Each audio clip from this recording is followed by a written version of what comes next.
inyungu zacu ni abana bakina, inyungu zacu ni iterambere ry'abana, inyungu zacu iterambere za basketball. Ubu rero ko la personne abikeneye byarahawe byatanzwe au niveau fédéral, babihaye fédération. Président de la fédération abwiza gukingira abantu batandukanye. Ici il y a des sociétés z'icité, ici il y a des personnes bari cité. Ok, abo bantu babwiza kuja mwibarabara kandi mbega nundi hari fédération de basketball yonyene. Il y a beaucoup de fédérations, il y a d'autres entreprises. Niye mwari bigire mubona audit igenda mwibarabara igasomwa n'abantu. Pas du tout, pas du tout. Bisaba rero yuko iyo ariho iyo no kwita ikete bisomerwa bose mu mategeko ya audit ni lettre de mission niyo basomera bose, niyo baha bose. Iyo lettre de mission rero niyo isomerwa mu nama rusange, ibi navyo biri detaye ntavyo bazana indani muri assemblée générale, babihereza la maison audit. Rero nka president de la fédération sishaka kwemera kuja gusoma amazina y'abantu ngaho, ariko mwarayirose murayifise iciye hehe aho yaciye nimwe muhazi naje yarashikiriye ubwo nyene kuwa gatanu bayindungikiye. L'article il ça ivuga ngo les litiges au sein de la FEBAB ainsi que les litiges concernant les associations provinciales, les membres de la FEBAB et les associations provinciales, les clubs, les membres des clubs, les joueurs et les officiels doivent être adressés aux organes juridictionnels de la FEBAB. Il est interdit de porter le litige du sport devant les tribunaux ordinaires. Tout membre qui le fait est automatiquement exclu, sans approbation de l'Assemblée générale de la Fédération. Cependant, en cas de détournement des fonds de la FEBAB, l'Assemblée générale peut prendre une décision de porter l'affaire devant les tribunaux ordinaires après réception d'un rapport d'audit effectué par la FIBA et la FIBA Afrique. Ici, jusqu'à l'heure actuelle, n'a audit de FIBA Afrique, il a kandi nibaratwagiza détournement des fonds. Kugira ngo bagizwe détournement des fonds, harajamo seno, hakajamo na ministère. Bimaze kujamo bica bigenda ku rwego rw'isumba yo FIBA bakazana bimaze kujamo mu ngurano peut-être abantu bashaka kuja kumenya ibindi. Mais jusqu'à l'heure actuelle, nagomba nka président de la fédération kame ko abantu bujya guproteja abantu twakoranye n'umuza wumva mu partenaire kana kamushize hanze. Est-ce que je azokaba kuja muri basketball ibintu byose akoze bisanza? Mais pas du tout. Ntabwo ari vyiza. Mbega umuntu peut-être yagufashije kinakiriye umutwari hanze azumva bavuze ibintu ngo bavuze ibintu bizimvye bimeze gute. Turageze udupia twambaye twabwiza kuva mu Bushinwa n'amamayo aracererwa. Tugeze hariya murabizi ko bagiye barakoma induru twirukanga kariyako kugura ibintu abakinyi tubaka amafaranga bamwami n'aba officiel dutize tugura amamayo tukandika ko hariya ukagura ibintu byose ko byacerewe à la dernière minute. Ivyo byose n'ama management interne atabiza kuja hirya no hino bagaragara. Umukinya gwaye kumutwara muri hôpital yihuta kugira ngo dukinije bace mwabonye twagize différence d'emploi. Mwarabonye bitakava kuri Brian yakoze ibitangaza mutera igishinge kugira ngo akomere. Ivyo nama ya bose biza kuba umurongozi abwiza guhagarara rugabo agahagarara igihugu. Ivyo rero bavuze ngo byazinge cyangwa byazimbye nta kibazo mugabo tubiza guhagarara tunashimama imara kwa inchi kandi iteka ry'igihugu yasumba ibindi bintu byose. Umuntu amaze guhagarara igihugu akacitangira abantu bakita ngabo shimire abantu bakoze kugira ngo basketball ishobore kuduga umwanya muto. Sinzi cyawo diti kwa kindi cyahetse abajije votre expertise ntituracererwa murakoze turacere kuri audit atari kuri audit ngo mbaze kindi hari ibindi bibazo twagiye turakategoriza ndabisha binaza ko ibyo mwavuze bitari kuri audit byesha tugendako kuri audit shaka gukina tuzobiyaga erega hariho nabatwandikiye mwaka uheze bavuga ati ntitubishoboye gukina kandi twabushe bavuga ati ntitubishoboye gukina kandi twabwiye yuko club ni association yari association rero harimo n'ibindi bibera muri club murabizi. C'est pas seulement le basketball uravye ukabasama ama stati aginga ama club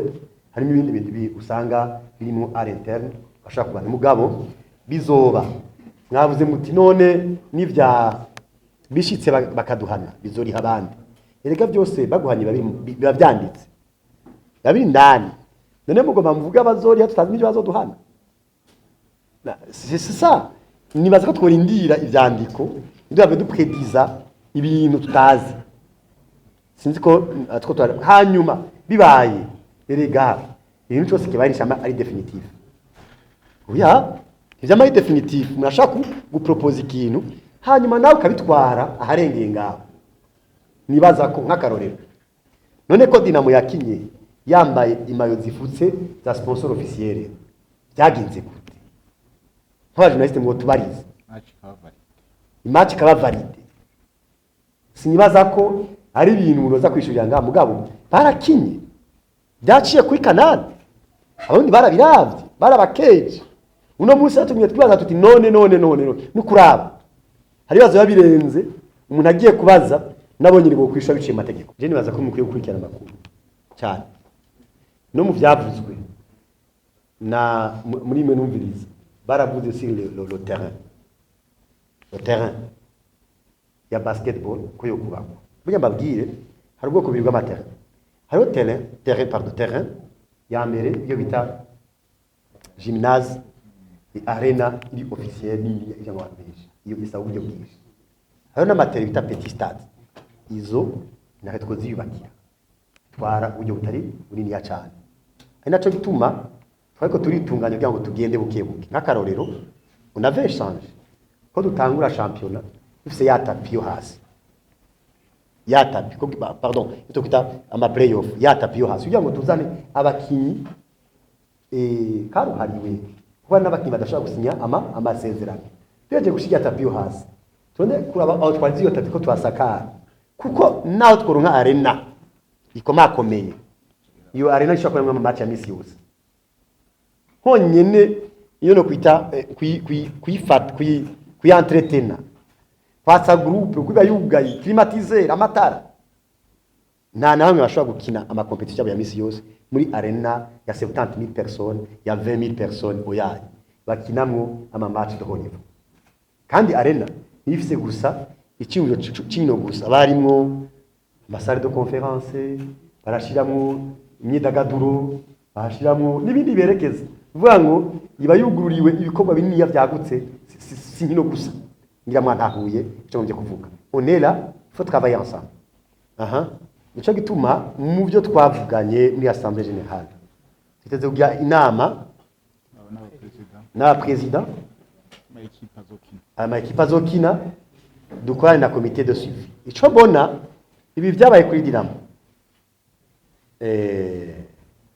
David biremereye kuri bose amajambo yavuzwe kubiko biraba n'amajambo aremereye ko habonetse ibihano vy'imyaka 5 biragoye gutwara itwara equipe uzana abakinyi bakomakomeye kugira ngo baze gukina badasohoka ibyo byose bibazo tubiza kwigira hamwe nka president ma club bibaye ngombwa twebwe natwe nka federation tumenye hakiri kare ingingo FIBA yofata ko cavye friwanche ça la qualité des championnats au Burundi rero numva ntoca nirukanga gutya mugabo la fédération est là n'ama formule abereye yawe dushiye gucererwa ukarisha l'équipe eko numvise bagira mukumviza kijya kiyago cayazwe n'ubushikanganje umuvugizi w'ubushikanganje ikiyago gitomoye ikiyago cerekeza abarundi banavuze atabakinyi bakinya muri kiya gihugu bandanye bikinira nta kibazo ya icanyuma ikirangamizi igicapo cuno mwaka nikijya nyene tuzokinisha hanyuma iyitsinze biciye muri playoff iserukire uburundi n'abarundi nimba nihenze kuva 2014 habaye cyo twita zone 5 ubundi bwasubiye gusohoka ryari 2021 muri mu gihe cha New Star ari yarisohotse bango 2014 à 2021 harimo imyaka ishikindwi hafi oto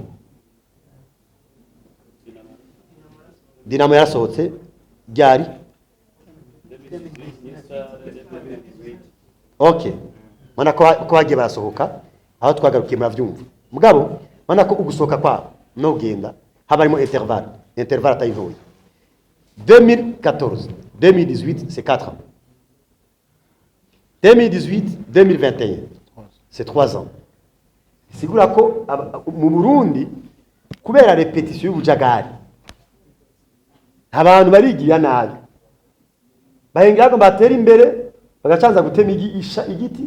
cyangwa ishami bicayeko ikabanza guhungabana bakaanza kuja kwiga umenye ko jewe nabaye president wa federation ndabwo tugira remise reprise kubera hari president babiri umwe mu Burundi undi ashire international rero ndagusabe ibintu tuvuga ngo iyo twerekeza tubanze twebwe tumenye iyo twerekeza nka federation y'u Burundi n'abarundi tubigwanire hamwe dufatanye mu nda imbere ni heza ndabisuye imbere ni heza turi kumwe twese bashoboka suyemo ijambo ry'ubututwara kizigenza mu coupe de la République ya turi kumwe twese birashoboka tuba tuje hamwe tumenye ko intambwe tugeze ko ata muntu akwiye kwisubiza inyuma nawe bari jewe mugabo uyo muntu yigwe ko neza apangwe neza ashimame imara igihugu gitera imbere abarundi batera imbere kandi aha turi intebe republique intebe icagwa ko nabandi ejo hazoza abandi mugabo ngo masubize mikro mbabwire igihe nazi nabwiye ke tuje ivyo baduhaye baro 11 sonyene baduhereza kashe nta kindi kintu baduhaye na amafaranga baduhaye like man uretse amafaranga ya $1 baduhaye amadeni y'abantu ashika amafaranga atari make no ibereka ari byo bavuga bimwe peut-être mutamufise comme PV on en a le PV ça va amadeni y'abantu bamwe la fédération n'avait pas de bureau twagiye remise reprise muri seno yo twagiye remise reprise no musi turinga n'abashaka kuja kurabira la fédération hari ya hejuru mi 5e étage 507 abifuza kuraba amaklassement abifuza kuraba ama PV yabaye abifuza kuraba ama licence y'abakinyi welcome abakozi bahari welcome intambwe tugeze ko twifuza ko ino ntebe bundi azoyicarako atazora ngo twarushe atazorwa ngo twagowe uno musi ama email arahari bashaka kuyaga turifuza ke abana b'abarundi uno musi bako bagenda gukina hanze aba arbitre bamaze kuba international aba commissaire amaze kureka mu international ama competition ashaka kugenda udupira ama mayo ibimura twambaye birafise aho bibitse ama ordinateur les équipements ziriho mva nguzoza nzogishana musigara rero dusabe ko iyi ntebe umuntu wese agomba kwicarako agwa n'iterambere rya bose murakoze